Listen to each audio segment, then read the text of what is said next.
गाजर, शिमला मिरची, कोबी आणि कांदा चॉपरने चॉप करून भांड्यामध्ये काढून मीठ लावून ठेवलेलं आहे झाकून.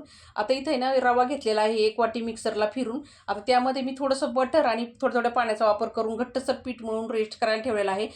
भाज्यांना चांगलं पाणी सुटले ते पिळून घेतलेले आहे. पॅनमध्ये अर्ध बटर अर्ध तेल गरम करून घेतल्यानंतर अद्रक, लसूण आणि मिरची बारीक बारीक तुकड्यामध्ये कट करून टाकलेले आहे. मस्त असं परतून घेतल्यानंतर भाज्या टाकलेल्या आहेत नंतर त्यामध्ये शेजवान चटणी, रेड चिली सॉस आणि सोया सॉस, लाल तिखट, मीठ टाकलेलं आहे. पनीर टाकलं, कोथिंबीर टाकून भाज्या चांगल्या वाफळून घेतल्यात.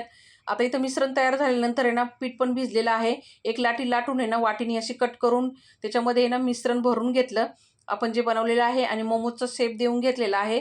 मोमोज इथं तयार झालेले आहेत. आपल्या इकडे पाणी पण उकळलेलं आहे. एका चाळणीला चांगलं बटर लावून घेतलं आणि त्याच्यामध्ये मोमोज ठेवून परत वरतून मोमोजला ना बटर लावून घेतलं आणि उकळत्या पाण्यावरती 15 मिनिटं स्टीम करून घेतले. तयार झाले टेस्टी मोमोज. एकदा अशा पद्धतीने नक्की ट्राय करा. धन्यवाद.